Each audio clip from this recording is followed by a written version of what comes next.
शांति।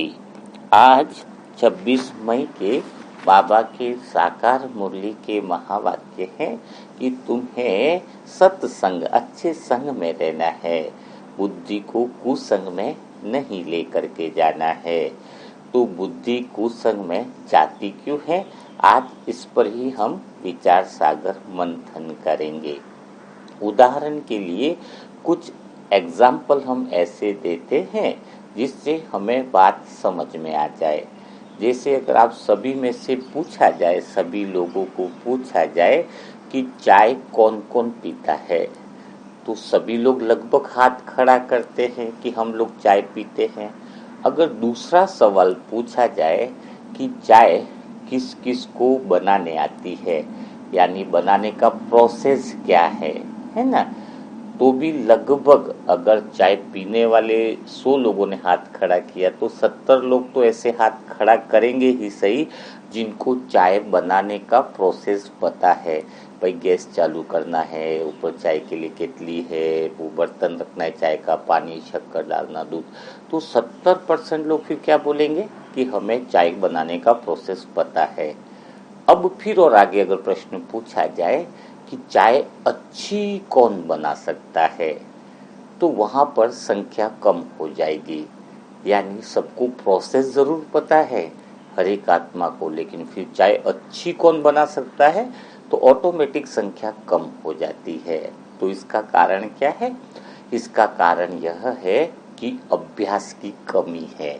यानी आप लोगों में से भी मुरली सब सुनते हैं, फिर जीवन में बुद्धि को कैसे अच्छे संग में रखा जाए, कौन से विचार करे, तो सबको प्रोसेस पता है कि किसी की निंदा नहीं करनी, सबको पता है, ज्ञान का खजाने का भंडार पता है।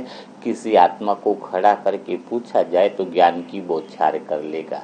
यह होगी सेकंड, यानी प्रोसेस चाय बनाने का सबको पता है, ऐसे बुद्धि अच्छे संग में रहे उसका पता है। लेकिन कमी कौन सी आ रही है?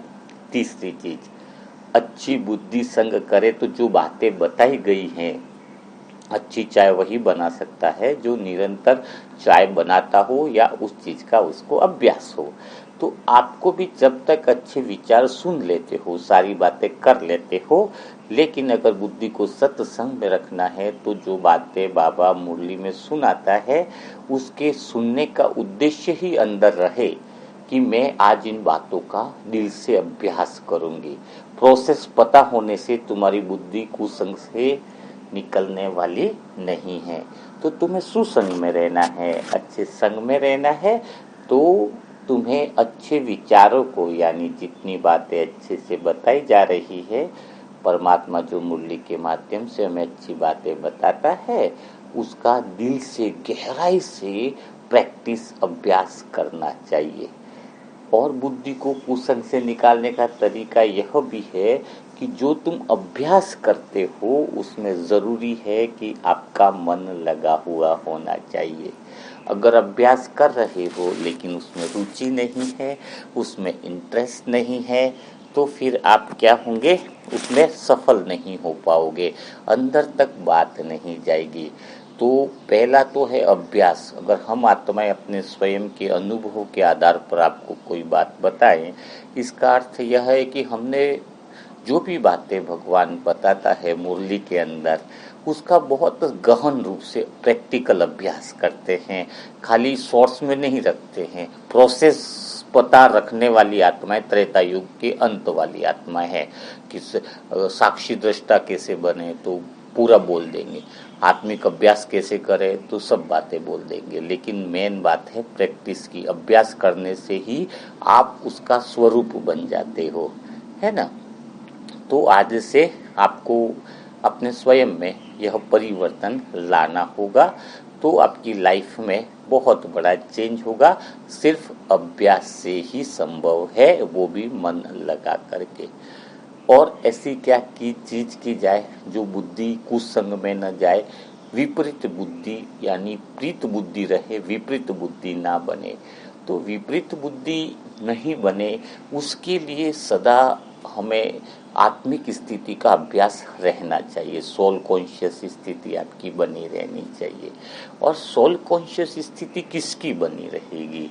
यानी जिसकी आत्मिक स्थिति है उसकी बुद्धि सदा सत्संग में रहेगी, सदा अच्छे गुण और अच्छे व्यवहार में ही रहेगी, परम आनंद में रहेगी। लेकिन वह सत्संग में रहे कैसे, सत्संग में आए कैसे, है ना? तो सत्संग में रहने के लिए उसको वर्तमान में रहना होगा। किसको वर्तमान में रहना होगा? आत्मा को वर्तमान में रहना होगा। क्योंकि आत्मा का तो स्वरूप क्या है? वो तो पास्ट की घटनाओं से भी परे है और फ्यूचर की बातों से भी परे है। यानी आत्मा को वर्तमान की घड़ी में आए, उसके लिए सुख दुख की घड़ी से बाहर निकले, है ना? तो वह आत्मा अपने वर्तमान स्थिति में रह सकती है। जब वह आत्मा वर्तमान स्थिति में रहेगी तो समझ लेना कि सुख दुख से पार की स्थिति होने पर वह आत्मा ऑटोमेटिकली स्वतः ही उसकी बुद्धि इतनी शुद्ध और दिव्य बन जाएगी जिसकी हम कल्पना नहीं कर सकते हैं। तो बुद्धि वर्तमान में फिर रहे कैसे, है ना? प्रश्न यह भी उठता है ना कि बुद्धि वर्तमान में रहे कैसे। तो बुद्धि वर्तमान में तभी रह सकती है, प्रेजेंट के मोमेंट में बुद्धि तभी रह सकती है जब उसका मन प्रेम में डूबा हुआ हो। प्रेम में डूबा हुआ है उसका अर्थ भी गहराई से समझना होगा। प्रेम में डूबने का अर्थ है कि जिसका मन भगवान के प्रेम में 25% डूबा हुआ है। यानी कितना? जिसका मन 25% भगवान के प्रेम में डूबा हुआ है वह 75% जीवन में समस्याओं का सामना कर रहा है ना? यह फार्मूला है चेक करने का। और जब 75% समस्याओं का सामना कर रहा है इसका अर्थ है कि उसकी बुद्धि सिर्फ 25% सात्विक है, 75% देहभान के अंदर है। और जिसका मन 50% भगवान में डूबा हुआ है, परमात्म प्रेम में डूबा हुआ है, यानी उसकी भी बुद्धि 50% ही प्योर है, 50% देहभान के संग में रह रही है। बुद्धि को हम चेक करें ना, कुसंग क्या है सुसंग क्या है, तो कुसंग है उसका 50%, क्योंकि वह आत्मा 50% ही प्रेम में डूबी हुई है। और जिसके मन 100% परमात्म प्रेम में डूबा हुआ है उसकी बुद्धि संपूर्ण रूप से सुसंग अच्छे संग में है। यानी जो आत्मा 100% परमात्म प्रेम में डूबी हुई है उसको किसी बात की फिक्र नहीं है। सच्चे प्रेम में जब डूब जाता है मन, यानी बुद्धि को सही समझ है। इसका अर्थ क्या है? उस बुद्धि को समझ में आ गया है कि भगवान के अलावा मेरा कोई भी नहीं है। जो चीज यानी उसके अंदर की जो अंतर्मन की समझ है वो बिल्कुल स्पष्ट रहती है। इसको कहते हैं सतो प्रधान बुद्धि, है ना? तो यह प्रूफ है। जैसे देखो मीरा भी थी तो कैसे प्रेम में डूब गई, न लोक लाज की फिक्र न दुनिया की फिक्र, लेकिन जो प्रेम में डूब गया है फिर उसकी जिम्मेदारियां जो है वो कौन ले लेता है? तो वो उसकी जिम्मेदारियां स्वयं ऊंचे से ऊंचा भगवान ले लेता है। रसखान का प्रेम देखो, है ना? वो प्रेम जब अंतर्मन में बजने लगता है, अंतर्मन में समझ में आने लग जाता है तो फिर वह क्या होता है? वह प्रेम उसको ऊंचाई पर लेकर के जाता है, मन की उच्चतम अवस्था में लेकर के जाता है। ऐसी बुद्धि को कहेंगे संपूर्ण सतो प्रधान बुद्धि। तो हमें संपूर्ण रूप से बुद्धि सत्संग में रहे उसके लिए स्वयं को प्रेम में डुबाना होगा। मन को प्रेम में डुबाए बिना बुद्धि संपूर्ण रूप से प्रीत बुद्धि हो नहीं सकती है। अब प्रश्न उठता है कि फिर हम मन को प्रेम में संपूर्ण रूप से डुबाए कैसे? तो जिस आत्मा का संसार में मन लगता है, जिस आत्मा का संसार से कुछ कामनाएं हैं, संसार से कुछ न कुछ उसकी इच्छाएं हैं, तो वह उसका मन भगवान में लग ही नहीं सकता है। मन तो दो दिशाओं में भागेगा, या तो संसार की तरफ या भगवान की तरफ भागेगा। तो संसार में बोले वो कह दे कि मैंने यह त्याग किया है, धन का त्याग किया, मैंने रिश्तों का त्याग किया है, जो बोलता है मैंने छोड़ा है, यानी उसकी कीमत उसके दिल में है, पैसे की भी वैल्यू है, 10 लाख रुपया मैंने भगवान के लिए छोड़ दिया, यानी 10 लाख भी उसके जीवन में कीमत है, यानी छोड़ा नहीं है। छोड़ने का अर्थ है कि जिसके लिए सारी चीजें कचरा हो जाए, जिसकी बातें मन से निकले ही नहीं, यानी जैसे हम घर का कचरा बाहर डस्टबिन में का कचरा गाड़ी में फेंकने जाते हैं, तो क्या किसी को बताते कि मैंने ये कचरा फेंकने गया? नहीं बताते हैं ना। तो जब ये साधन, कागज के टुकड़े, दूसरे साधन, संसार की सुख सुविधाएं, जब हमें अंदर से उसको कचरा समझ में आ जाए, तो जिसको छोड़ दिया है वो स्वतः ही छूट जाए, हमें उसकी बखान करने की जरूरत ना पड़े। अगर बखान कर रहे हैं तो कहीं ना कहीं वो अंदर से चिपका है, उसकी वैल्यू हम समझ रहे। जब संसार असार लगे, संसार असार नहीं लगा ना, फिर संसार में असार यानी इन साधनों में कोई सार नहीं है। हमारे लिए 500 की नोट हो चाहे 5 रुपया हो, हमें हमारे जीवन में वह बातें असार रूप में लगे, जिसके अंदर कोई सार न हो। तो जब ऐसा मन हो जाए कि पूरे संसार से स्वतः ही वैराग्य उत्पन्न हो जाए, समझ में आए कि संसार में क्या है, वैराग्य है ना। तो वैराग्य का अर्थ क्या है कि उतना ही चाहिए जितनी आवश्यकता है, मांग ले नहीं है।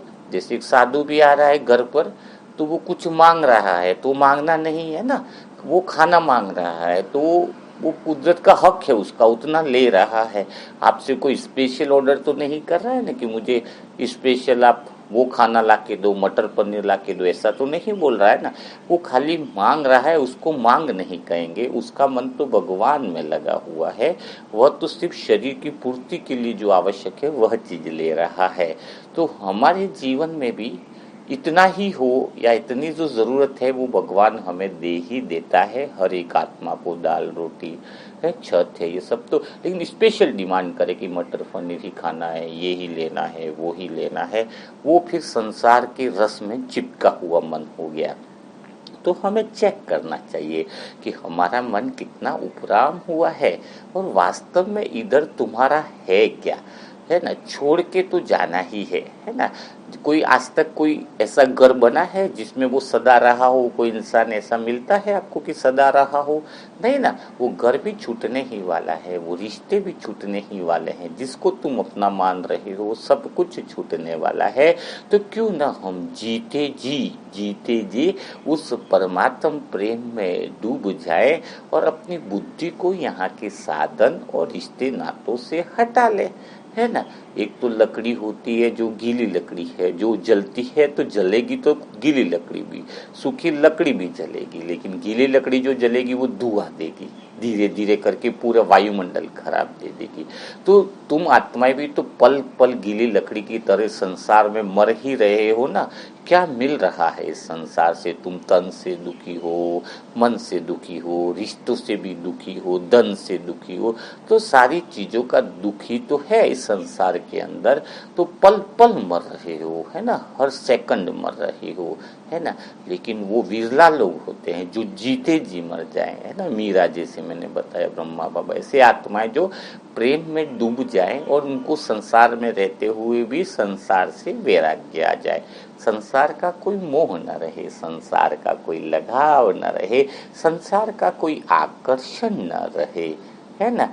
यानी उस आत्मा को लगे कि संसार में कोई ऐसी चीज नहीं हो जो मुझे प्राप्त करने योग्य हो, कि जिसकी मुझे लालसा हो, जिसकी मुझे कामना हो, ऐसी कोई चीज बचे ही नहीं जो मेरे लिए आवश्यक हो।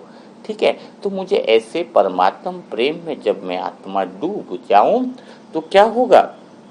तो होगा सच्ची सच्ची आनंद की अनुभूति। पूरी तरीके से कहेंगे इसको प्रीत बुद्धि। तो प्रीत बुद्धि जो है, इसका अर्थ तो आप समझ गए होंगे, लेकिन यहाँ पर एक प्रश्न और उठता है। कौन सा प्रश्न उठता है कि अगर हम परमात्म प्रेम में डूब ही गए, परमात्म प्रेम में गहरे आनंद में डूब गए, उसके अलावा अगर हमें कोई याद नहीं आया, उसके अलावा हमें कोई सोच ना चली, तो फिर जीवन में ये जो रायता फैला रखा है सगे संबंधियों का, बच्चों का, धन के कर्जों का, सब चीज उनका क्या होगा, है ना। कि चलो भाई आज हम डूब गए भगवान के प्रेम में है, और कोई संकल्प भी नहीं आ रहा है और कोई विचार भी नहीं आ रहा है, तो फिर दूसरा जो इतनी समस्या या इतना बड़ा जो जाल फैला रखा है, मकड़ी खुद ही जाल बनाती है, खुद ही फंसती है ना, तो उसका क्या होगा, उसका भी एक प्रश्न अंतर मन में आता ही है। तो यहाँ पर एक दो तीन बातें आपको समझनी है कि अगर आप भगवान के प्रेम में डूब गए तो होगा क्या। एक आता है ना बात कि अगर मैं भगवान के प्रेम में डूब गई तो आसपास की स्थितियां हैं, आसपास की परिस्थितियां हैं, उनका क्या होगा। तो इसको हम थोड़े से एग्जाम्पल के द्वारा समझते हैं। आपका मन जो है ना हमेशा कहाँ भागता है, वो मन विचार कहाँ करता है, मन आपका दौड़ कहाँ लगाता है, उस बात को आप समझिए, है ना। मन कहाँ जाएगा, तो मन की एक विधि है, मन की एक विशेषता है कि मन को हमेशा समस्याओं को ढूंढता रहता है। क्या ढूंढता रहता है, देखना आपका मन किधर जाएगा। अच्छा दूध कहाँ मिलेगा तो सुबह से मन उसके पीछे जाएगा, उधर मिलेगा उधर मिलेगा, है ना। ज्यादा धन कैसे कमाए तो मन उसके अंदर जाएगा। यानी एक समस्या मन ढूंढता रहता है और एक समस्या ढूंढते ही उसके समाधान के पीछे वो दौड़ लगाता रहता है। गाड़ी कौन सी अच्छी है, समस्या दे दी मन को, अब वो भागता रहेगा कि ये गाड़ी अच्छी है या वो गाड़ी अच्छी है ना। बेटी की शादी हो जाए तो बस मन, समस्या दे दी मन भागेगा। बच्चे का जॉब लग जाए, समस्या दे दी मन भागेगा, है ना। तो बेटा बहू ठीक नहीं है, उनको ठीक कैसे करें, तो बस मन भागेगा। तो आप देखना, आप दिन भर स्वयं का चिंतन करना, सोच करना कि आपका मन करता क्या है।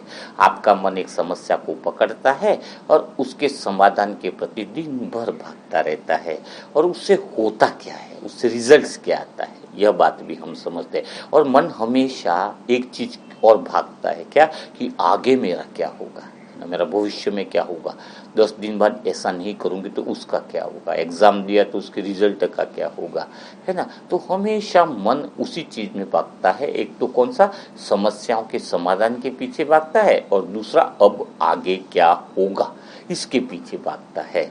तो क्यों हम मन को रोक दें, क्यों मन को हम स्थिर कर दें, क्यों हम मन को एक जगह टिका दें। तो टिकाने का तरीका क्या है कि आपको एक बहुत गहरी समझ होनी चाहिए कि आपके मन में समस्या लाता है, और जब वह समाधान करता है तो जो भी वह समाधान लाता है वह और परेशान करने वाला होता है। क्या होता है, वह समाधान आपका और परेशानी पैदा करने वाला होता है। आज तक आपने जितनी समस्याओं का समाधान किया, जैसे कि बेटे की बहू आ जाए तो पहले बेटे की बहू नहीं थी, उसकी समस्या थी, बहू आ गई तो बहू से लड़ाई हो रही है, वो निपटाए कैसे, वह समस्या बन गई। तो आपने देहभान में जो भी समाधान आपका मन ला रहा है वो समाधान नहीं है, वो 10 समस्याएं पैदा कर रहा है। आपका बिजनेस कम चल रहा है, 2 दुकानें हैं, अब आपने 3 दुकानें कर ली, अब 3 दुकानें संभली नहीं जा रही है, नौकर ईमानदार नहीं मिल रहे, तो यह समस्या है। किसी को समस्या है नौकरी नहीं मिल रही है, तो अब किसी को नौकरी मिल गई तो उसके बॉस से उसको समस्या है कि बॉस मेरे को डांटता रहता है, ये करता है। तो आपने जो भी समस्याएं निकाली है, पहले बेटा नहीं था तो बेटे की समस्या से पुत्र हो जाए, लड़का हो जाए, लड़का हो जाए, अब समस्या है लड़का हो गया है तो लड़का हमारी सुनता ही नहीं है। तो समस्या पैदा तुमने करी किसने है, तुमने जो भी समाधान को सोचा देहभान में कि ये मेरा समाधान है, वही चीजें तुम्हारे लिए समस्या बन गई है। तो क्यों ना हम ऐसा करें कि अब कोई समाधान निकाले ही नहीं, क्योंकि तुम जो भी समाधान निकालने वाले हो वो 10 समस्याओं को पैदा करने वाला है। यह बहुत गहरी बात है, जिसको समझ में आ गई वह परमात्मा प्रेम में डूब जाएगा। तो होगा क्या कि जब हम मन को एक बात एहसास दिला दे कि मेरी कोई समस्या है ही नहीं, मन को क्या बोले कि भाई तुझे भागने की जरूरत नहीं, मैं निर्विघ्न हूँ, मुझे कोई समस्या नहीं, कोई परेशानी नहीं, कोई तकलीफ नहीं है। मन को बार बार यह बात बोलो। जैसे ही आप मन को बोलोगे, जैसे किसी फैक्ट्री में किसी को रखा है कि ये सब रिपेयरिंग का काम तुम्हें करना है, वो इधर भागेगा, यह रिपेयरिंग करो, फिर बोलेंगे उधर रिपेयरिंग है तो उधर भागे। और उसको अगर बोल दिया जाए भाई कोई रिपेयरिंग करने की जरूरत नहीं है, सब कुछ ठीक है, सब कुछ ओके है, एवरीथिंग इज ओके, तो वो आदमी बैठ जाएगा। तो मन को बोलो एवरीथिंग इज ओके, सब कुछ ओके चल रहा है, पूरा जीवन सुंदर चल रहा है, पूरा आनंद ही आनंद है, मजे ही मजे हैं, कोई समस्या नहीं है, कोई विघ्न नहीं, बस प्रेम ही प्रेम है, चारों तरफ आनंद ही आनंद है। तो क्या होगा, इससे मन बैठ जाएगा। और अब होगा क्या आने वाले में, कि जब आप प्रेम में आत्मा के रूप में हो गए, भगवान के प्रेम में डूब गए, तो पूरा जीवन ही आपका स्वतः ही वरदानों के रूप में चलेगा, क्योंकि वो बागडोर ही स्वयं भगवान के हाथ में आ गई है ना। तो फिर आपका जीवन एकदम जादू यानी मैजिक की तरह चलेगा। ऐसा लगेगा कि चलाने वाला चला रहा है, हमें तो कुछ खबर ही नहीं। जैसे दादिया कहती थी कि कैसे चल रहा है, हमें कुछ पता नहीं है, हमें कुछ पता नहीं। ये सब कुछ हो कौन चलाता है, स्वयं भगवान चलाने लगता है। जब हम किसी तरह से विघ्न या समस्याओं में नहीं मन को दौड़ाते हैं, जिससे मिलने वाला कुछ नहीं है, वो चीज़ जब हमारे अंदर आ जाती है तो स्वयं भगवान हमें चलाता है। शिवानी बहन का भी आपने शुरुआत में अनुभव देखा होगा, कि मैंने भी उनका क्लिप देखा था, कि वो बताती है कि शुरुआत में मैं थोड़े नोट्स बनाती थी कि मुझे क्या बोलना है स्पीच के अंदर, है ना, तैयारी करती थी। लेकिन जो स्पीच के लिए लेकर के जाती थी नोट्स, वो हम उसमें से एक आध दो लाइन भी मुश्किल से बोल पाती थी। पूरा बाबा अलग ही मुझसे बुलवाता था, मतलब जो बोलने के बाद पता चलता था कि ये बातें कैसे बुलवाई। तो वास्तव में परमात्मा अपने मुख का माध्यम लेता है ना। जब उसके प्रेम में डूबे हुए हैं, हम सोचते हैं कि हमारा मन समस्याओं से मुक्त है ना। वो उस आत्मा के अंदर क्या एक विशेषता है, अगर आप शिवानी बहन के अंदर देखा जाए, तो मैं अंतर्मन से देखता हूँ, तो उस आत्मा में एक ही पॉइंट उन्होंने क्लियर करी। उन्होंने पूरे जीवन में क्या काम किया है कि भाई मेरा मन में कोई समस्या नहीं है। अब बाकी सभी भाई बहनों को देखो, सबका अलग अलग हो सकता है, लेकिन शिवानी बहन को के सामने कोई समस्या रही नहीं है, क्योंकि उनको समस्या से मुक्त होने की विधि, आत्मिक स्थिति समझ में आ गई। तो अब क्या हुआ, ऑटोमेटिकली भगवान की वो मदद या आत्मिक शक्तियाँ बाहर निकलने लगी। तो आप सभी आत्माएं ऐसी बन सकते हो। हमें भी अभी ये मुरली मंथन जो भी करते हैं, तो बैठ के अभी ईमानदारी से बताते, कुछ सोचना ही नहीं पड़ता है, क्योंकि जो सोचते हैं वो बोल ही नहीं पाते। सोचना क्यों नहीं पड़ता, इसका गहराई है। जब भी बहुत सारा पॉइंट बनाते हैं, ये करते हैं कि कभी बोलने जाना है, तो वो बोल ही नहीं पाते। सामने सिचुएशन जैसी है, सामने जैसी आत्माएं हैं, वैसे ही बोल हमारे ऑटोमेटिक निकलने लगते हैं, लेकिन आपका मन समस्याओं से मुक्त हो।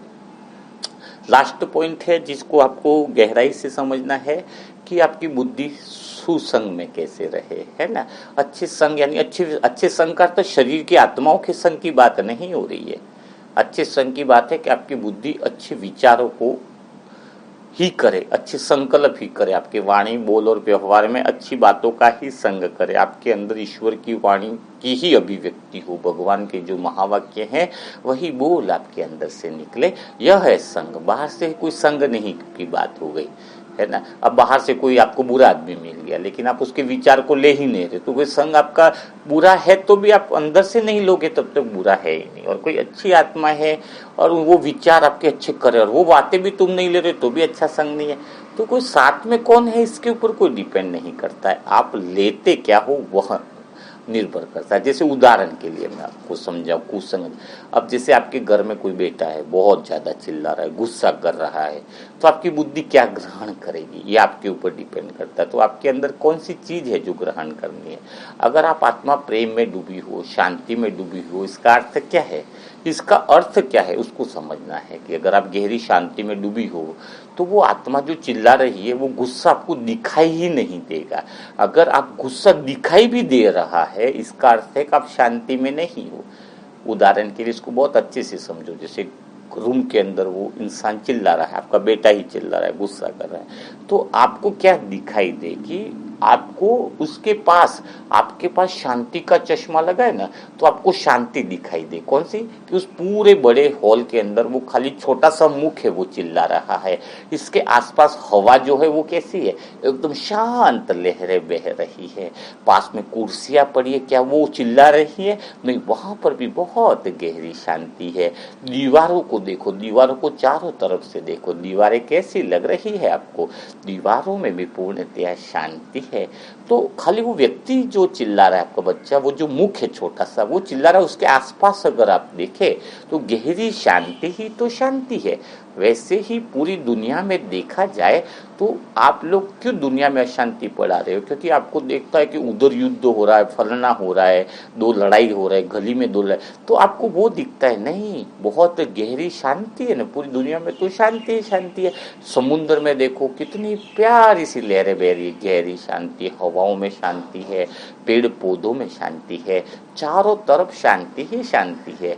गली में दो व्यक्ति झगड़ा कर रहे हैं तो उन दोनों व्यक्तियों को क्यों देखते हो? उसके आसपास का वायुमंडल देखो जो शांति है तो आपको वो सामने वाला व्यक्ति जो है ना वो गहरी शांति में चला जाएगा। जब आपकी दृष्टि इतनी पावरफुल हो कि इसके आसपास तो गहरी शांति ही शांति है, परम शांति है, तो वो चिल्ला भी रहा होगा तो आपको आनंद आएगा, यार ये तो कितनी शांति में बैठा हुआ है। फिर उसकी आवाज़ दबती जाएगी, उस शांति के अंदर समाती जाएगी। तो आपको अनुभव ही तो यह करना है कि मैं भी बैठा हूँ तो आगे दीवारों में शांति है, पेड़ों में शांति है, जिस पर मैं आत्मा बैठी हूँ उसमें भी शांति है, चारों तरफ शांति। और रियली शांति का वायुमंडल बन चुका है, पूरा विश्व मुझे शांति के सागर में डूबा हुआ लग रहा है। तो आप जो अशांत होने वाली थोड़ी थोड़ी चीजें हैं उसके ऊपर फोकस मत करो। अगर आप योग में बैठे हो, एक ने मोबाइल बजा दिया तो आपका ध्यान पूरी घर हॉल में इतनी शांति है उसके ऊपर नहीं जाता है, आपका ध्यान वो मोबाइल क्यों बजा रहा है उसके ऊपर है। लेकिन आपको उसी समय देखो कि हॉल में कितनी शांति है, कुर्सियां पड़ी है वहां पर कितनी शांति है, दीवारों में कितनी शांति है, स्टेज जहां मुरली चलने वाली है वहां कितनी शांति है, बाबा के चेहरों में कितनी शांति है। तो आपके चारों तरफ तो तुम्हें शांति ही शांति है, उसके ऊपर आपका फोकस रहे। वो एक चीज जो अशांत कर रही है उसके ऊपर जब आपका फोकस जाता है तो आप खुद भी अशांत हो जाते हो और वायुमंडल को अशांति में बनाने में मदद करते हो। देखना, सभी आत्माओं का फोकस अगर उस मोबाइल की तरफ जा करके और अशांति को बढ़ाते हैं, अगर सभी लोग गहरे साइलेंस में हो कि यहाँ पे तो शांति शांति है, तो वो जो मोबाइल बज रहा है ना, बजाने वाला, वो भी ऑटोमेटिक बंद कर देगा। उसको समझ में आएगा यहाँ तो बहुत गहरी शांति है, परम शांति है। कोई नई आत्मा आएगी उसका भी गलती से फोन बजेगा तो वो स्वतः ही बंद करने लग जाएगा, क्योंकि उसको एहसास हो जाएगा यहाँ पे तो गहरी शांति है। तो आप क्या देखते हो? क्या आप उस शांति में स्थित होकर के सारी शांति को देखते हो या फिर आप अशांत करने वाली बातों को आप देखते हो? घर में आप देरानी जेठानी, भाई भाभी, छोटा भाई बड़ा भाई, कोई बात हो जाए शांत रहो, उसके आसपास देखो, कानों के पास में भी बड़ी शांति है, बालों के ऊपर भी गहरी शांति है, सब कुछ तो शांत है। शरीर का 90% पार्ट शांति है, खाली मुख है जीवन में बड़ बड़ बड़ बड़ बड़ कर रहा है, उसके मुंह में भी शांति का फव्वारा डाल दो कि भाई तू भी शांति है, तेरे आसपास भी शांति ही है, गहरी शांति है। परमात्मा की शांति की बूंद भी उसके मस्तक पर ही पड़ रही है। तो आज के मुरली मंथन से आपको क्या बातें समझ में आई है ना? आप बहुत अच्छे कमेंट कर रहे हो जिससे दूसरी आत्माओं को भी बहुत बड़ा फायदा होता है। तो आप उसी तरीके से अभ्यास करें, कमेंट बॉक्स में लिखिए ताकि सभी आत्माएं क्या सीख रही हैं वह भी पता चलता है, और आपकी पॉइंट को जब दूसरी आत्माएं पढ़ती है तो उनको समझ में आता है कि ये पॉइंट हमसे छूट गई थी। और कई बार देखते हैं मुरली मंथन में खाली कमेंट ही देखे तो भी हमें वो एक लाइन ऐसी स्मृति में आ जाती है जिससे हमारी प्रैक्टिस बढ़ जाती है। आप लिख रहे हो कमेंट में, ये भी आपकी प्रैक्टिस है ना। आज बता रहे कि खाली प्रोसेस पता होने से, चाय कैसे बन रही है वो प्रोसेस पता होने से तुम कामयाब नहीं होने वाले, है ना। बुद्धि संग कैसे करेगी? सुन लिया, मुरली सुनने के लिए नहीं आप बैठे हो। मुरली जिस आत्मा का उद्देश्य मैं मुरली सुनने बैठा हूँ वो फायदा नहीं है। जो इंसान ये बोले कि मैं मुरली सीखने के लिए बैठा हूँ उसके लिए भी मुरली नहीं है। जो आत्मा इसलिए मुरली सुने कि मैं परिवर्तन करने के लिए मुरली सुन रही हूँ। आज ऐसी क्या बाबा ने पॉइंट बताई है जिसका मैं निरंतर अभ्यास करूँ, पूरे दिन अभ्यास करूँ, तो जिससे मेरे जीवन में परिवर्तन आ जाए। आप पूरा दिन ही जो बताया गया है उसी को अभ्यास करो ना, सेम डे का अभ्यास करो, तो भी आपके जीवन में बहुत बड़ा बदलाव दिखने को लगेगा। बहुत बड़ा बदलाव मिलेगा आपके जीवन में। और समय वैसे भी बहुत कम बचा हुआ है। आप वर्तमान में रहो, मन से मुक्त रहो, दुख सुख से पार आत्मा की जो समय से पार की जो घड़ी है, टाइमलेस है, चेंजलेस है जो आत्मा, उसमें स्थित होते जाओ, परमात्म प्रेम में डूबते जाओ। ऐसा प्रेम पहले कभी नहीं मिला है हमें। अभी संगम युग में मौका मिला है कि हम निरंतर उसके प्रेम में डूबे रहें। तो कल फिर हम मुलाकात करेंगे ऐसे ही मुरली मंथन के साथ। तब तक के लिए सभी भाई बहनों को ओम शांति, ओम शांति।